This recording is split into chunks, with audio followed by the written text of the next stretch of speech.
Welcome to Istanbul Aydın University Blockchain Talks. Today, guest speaker is Galya Westler.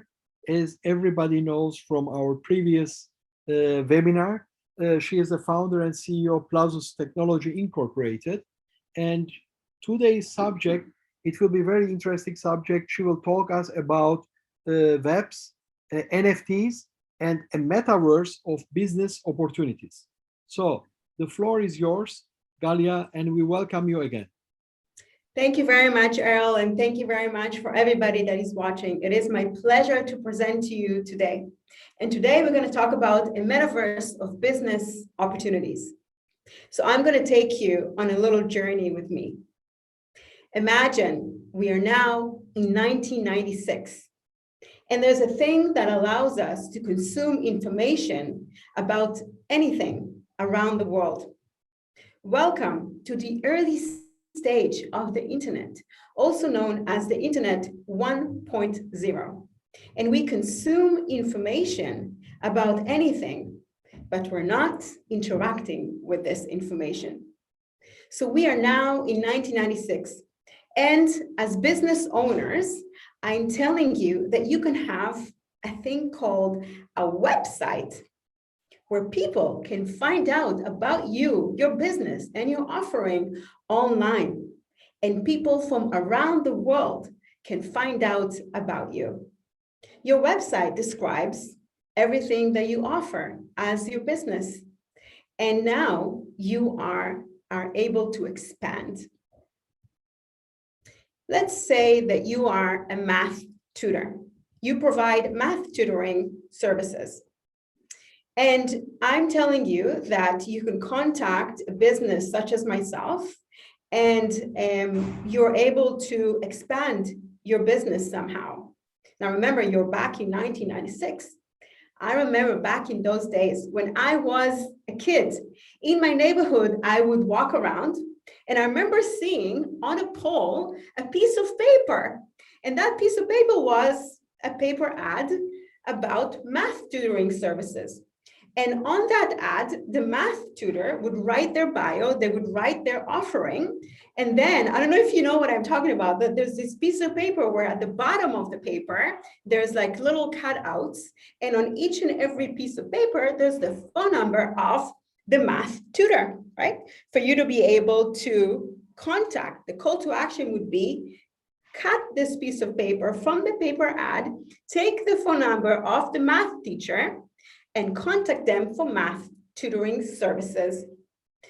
Now this math tutor is contacting a company like myself, and we are building them a website in the early days of the 1996. And they had first movers advantage to the majority of traffic online that can learn about their math tutoring business. And so what happens to these business owners back in the day, that they were futurists, they can see the future, they could tell about the future and say, yes, I want to be exposed online.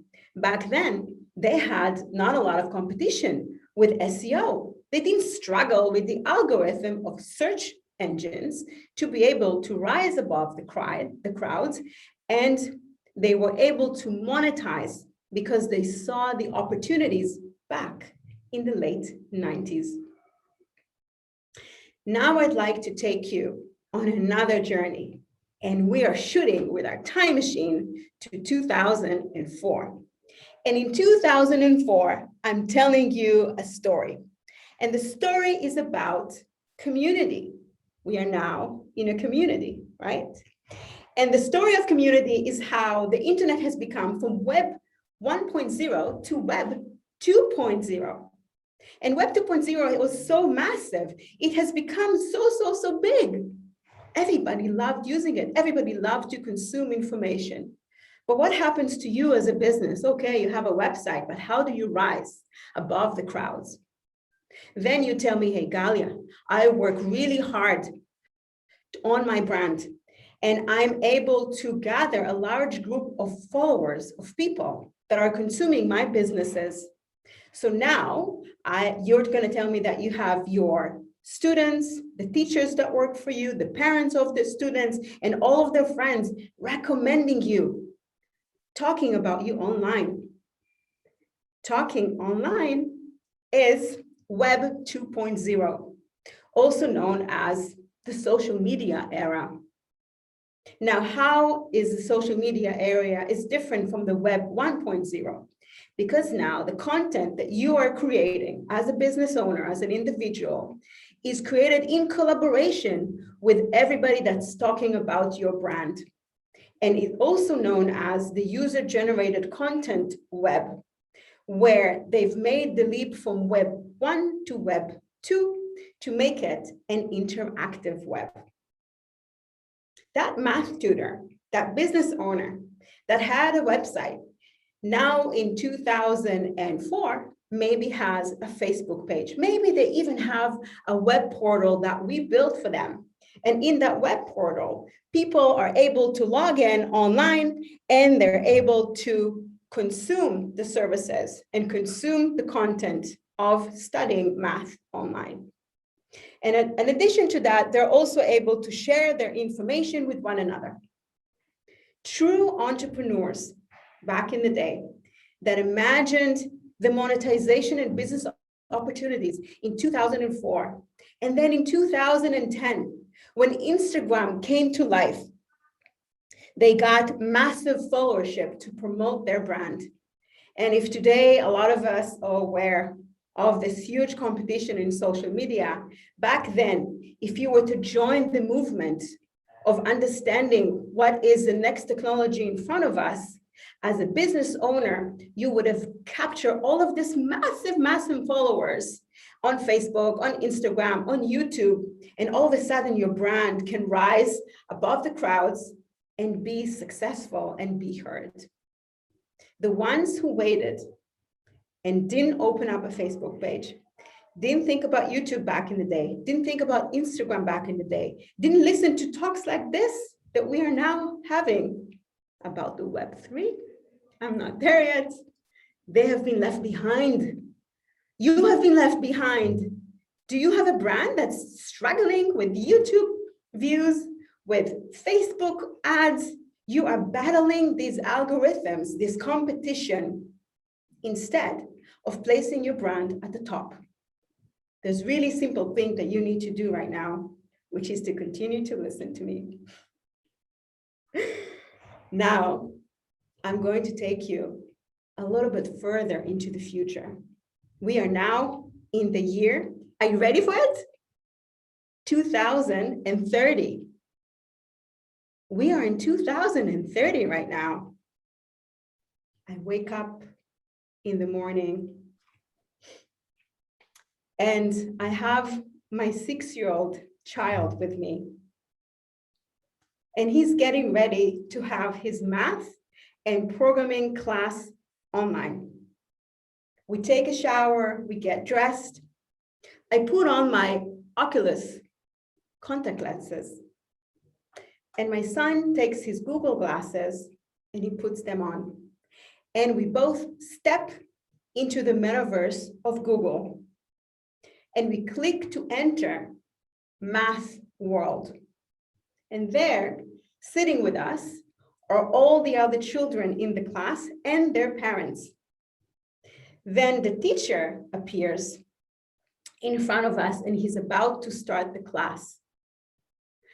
I look to my right and I see some of the parents are stepping away from this room onto another classroom, and they are immersed in a work meeting that they're having with their staff in another metaverse. And they're working on a wireframing on a whiteboard, a new meta app for their business. Meanwhile, the children are sitting in the virtual world of the math world. I'm sitting there with my child, and I'm really eager to see what the teacher is going to teach us today. And today we're being taught about math worksheets and about problem-solving skills as an introduction to programming for kids. And as we're sitting there, all of a sudden, I see my virtual assistant approaches my NFT avatar, and he tells me, Galya, look here. I step outside from this metaverse to my work metaverse because I have been summoned to a work meeting, and I'm sitting right there, and I'm having a immersive work meeting with my team. And we're also working on a meta app. Meanwhile, my child is sitting in the math class and having an immersive math tutoring experience. But actually, we are sitting in my balcony in my home, and the sun is shining on us.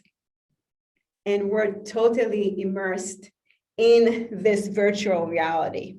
And we're having different metaverse experiences right next to each other, or maybe not.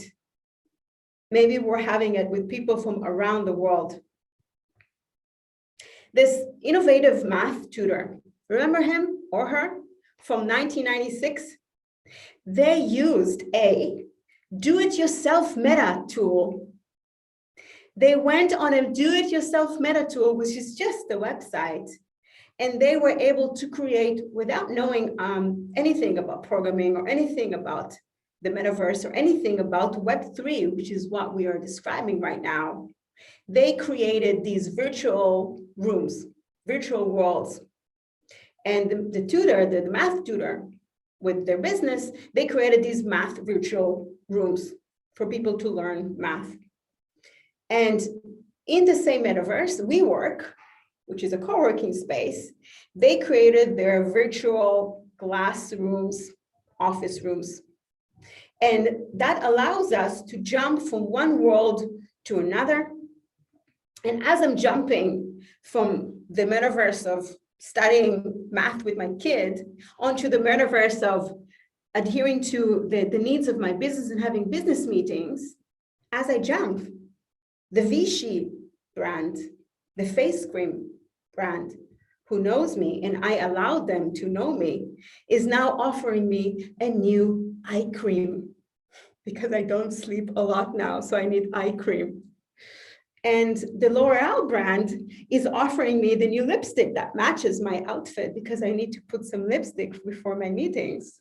And all these brands, they know me because I let them know me, because they know my avatar, my NFT, and I own it, and I'm able to monetize on it and allow brands to advertise to me. And that way I can monetize on my own brand, the Galya brand. Now let's come back. Today is October 6th, 2022. And I urge you as business owners, as individuals that are interested in the future, if you want to become a futurist, it's not that difficult. If you are an entrepreneur, you could be innovative. If you are a person, you could be innovative. You can look into the lens with me of the future. It's not that hard to predict what is yet to come. If you want to rise above the competition as a business owner, then talk to me about metaverse business experiences and opportunities. Thank you for listening. Thank you very much, Galya. I have few questions because you made a long tour from 1996 to 2030. So my question will be, in internet, the most important thing is that the people has a common platform, HTML. So will Metaverse will have also a platform that everybody who is on the stakeholders of the Metaverse could communicate like we do now in Metaverse? Secondly, because the most important thing is here also the costs, the usability of the products. And today, to go into Metaverse, you must use VRs and ARs. And this is for a group of people, it's very expensive still.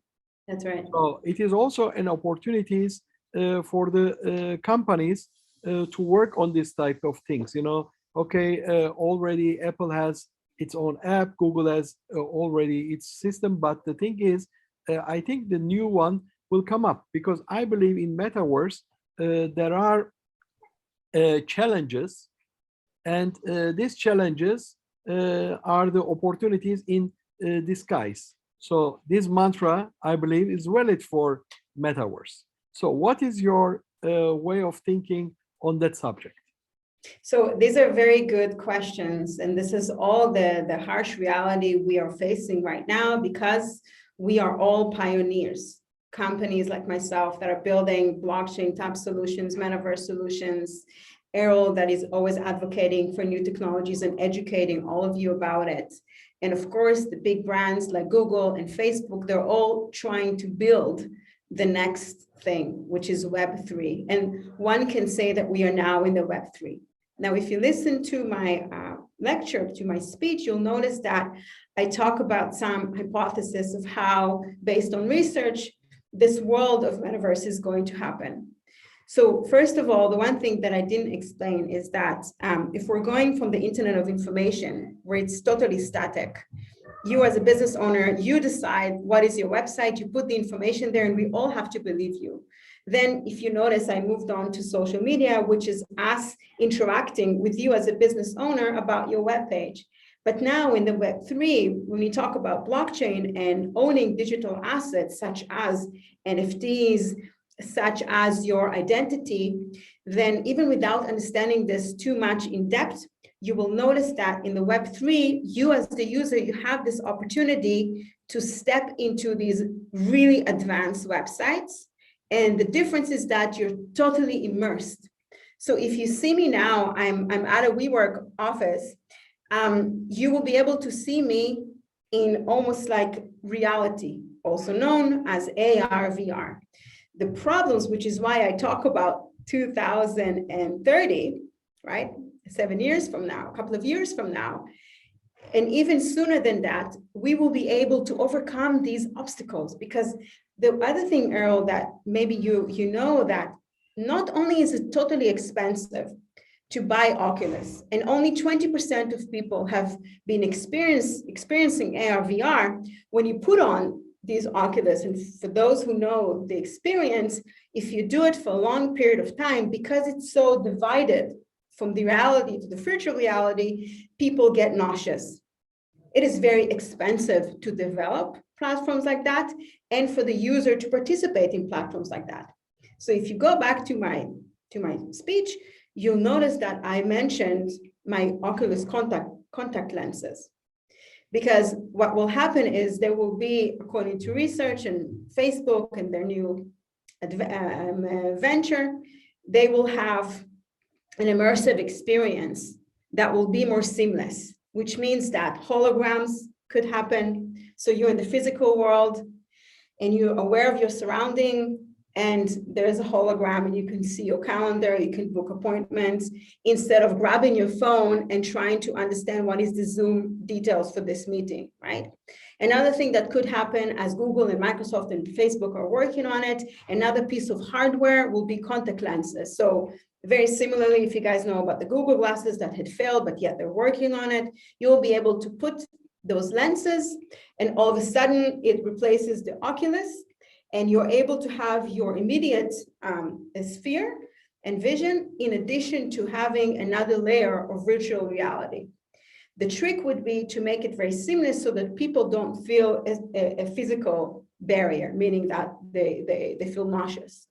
The second thing is to develop applications. So let's talk about an application, Meta, also known as Facebook. They're building a metaverse where, as you are experiencing Facebook today, you can experience it online. Now, to kind of understand what was the beginning of the metaverse, if you've heard of Second Life, a really well-known game. Now, actually, they're redoing the game. They got some more investment. But even back in the 2000s, there were the pioneers, and there's many other pioneers, that they created a game where you can create an avatar, which means that you can take your image and you can totally digitalize it. And then you can add different attributes to this avatar. So my avatar will have long hair, will have the Vichy cream, we'll have lipstick, right? And in that game back then, people could step into a virtual world. So I could go, I can use my computer, and all of a sudden I'm in the WeWork office, and all of a sudden I'm having a meeting with another avatar, which is my team member. The problem with Second Life is that it's not immersive. It's just, I'm sitting in front of the computer, I shut off the computer, it's done.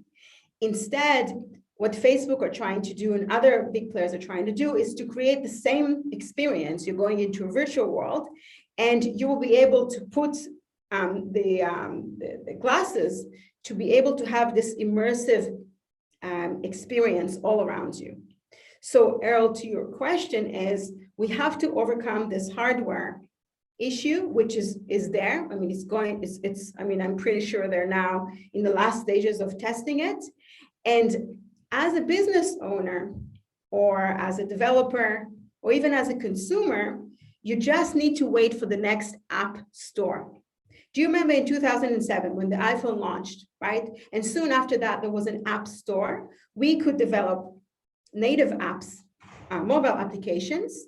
There was a toolkit, right? And now we use Kotlin, we use Swift, these types of programming languages, and we develop iOS apps and Android apps.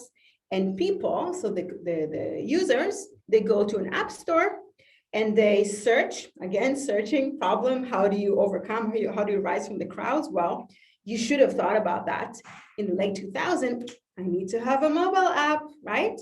You should have thought about it, because now when you want to have a mobile app, oh, you need to do a lot of SEO. And that's really difficult for mobile. And then your app needs to be approved by the Apple, so many barriers. So my point is that if you were back in the 2000s and you knew Steve Jobs talked about the iPhone launch, you knew there was going to be smartphones, and what are we going to do with these smartphones? We're going to have to interact somehow. There comes the apps on top of it. So now I am telling you that there is a metaverse, that these big players are working on it. So you can be certain it's coming, it's here. And in this metaverse, they will provide a tool, some sort of a API kit, some sort of a developer's kit. So the developers like ourselves can develop tools onto the metaverse. Now, I took it to the next level. Do you remember that I said that this math tutoring business from 1996, in 2030, he used a do-it-yourself meta tool. Do you know what that is? This is a tool. Same as today, you can use Squarespace or Wix to build a website. You could use a do-it-yourself meta tool, which hasn't been created, or some of it has been created right now. And without knowing any coding, you as the business owner, you can start building a metaverse virtual room for math tutoring, right? For a virtual co-working space. And you will do it in a do-it-yourself, also known as WYSIWYG. What you see is what you get type of tool. It will be so simple. And for the cost, you asked about the cost, there will be probably some sort of a subscription fee or interactivity fee. Interactivity fee means that, let's say my avatar Galya is now jumping from one world to one world. Galya has a wallet. She has a crypto wallet sitting in her virtual pocket. And with that wallet, inside the wallet, I have cryptocurrencies. I've got coins, digitalized coins. And those coins, with those coins, I can do different things. For example, I have my avatar Galya coins, and Galya coins can buy me a free Vichy eye cream if I watch the new Vichy face cream ad. Do you see what I mean? So because I own my own digital assets, and these are essentially my coins, I use those coins with the advertiser, with the Vichy brand, right? And they are showing me an ad, and in return, I get a free eye cream, which is essentially what's happening in the real world, only that it will happen in the digital world. And so in terms of monetization, there's many ways to monetize. As soon as you own your own asset, meaning, for example, your attention online, the fact that I want to watch this ad and I want to go to WeWork because I've watched an advertisement about WeWork and I love their virtual metaverse, I can use my attention as a way to get into this world and perhaps get some things for free, perhaps interact with them in a more meaningful way. So for the business, they will be able to pay some sort of a fee. They can build yourself their own metaverse. And for the users, they just go to the website, or they're able to step into this virtual world by simply putting on the contact lenses. There comes the image in front of them, and they click on a button, enter math room, enter WeWork room. And the second thing that's really important to note is that unlike Second Life, they didn't have interoperability, meaning that the CEO of Second Life, he really wanted to keep everything in Second Life. The monetization, the fact that they charge people for building these worlds. And once you're in Second Life, you can't really go to another world. Imagine there was another Second Life. But in Metaverse, Facebook and Google, they're all working on a standard. Again, going back to the Apple and Google store, that standard will allow anybody to create these virtual rooms, their own metaverse, right? And the person, if let's say they bought coins to have a WeWork office, then they have also coins in their crypto wallet to go to the math class with their kid. They can take the same coins, right? Because it's crypto, it's standard, and they can use these coins to unlock another world, which means that you've got interoperability from technology perspective, but also from usability perspective. You can just jump from one world to the other. From the user side, it will be totally seamless. You just click about, you put the lenses, or you put the glasses if you don't have lenses on, and you just step into this world, and you're just really immersed in it. Thank you very much, Galya. As I see, everybody is happy. There is no question from the floor. So thank you very much again for your participation in our Istanbul Aydın University Blockchain Academy Blockchain Talks. And it's an honor to have you one more time with the new ideas, which triggers our mind and makes us to think and really to follow the path. Thank you very much, Galya. Thank you very much, everybody. Take care. See you next time. See you next time. Bye-bye. Bye-bye.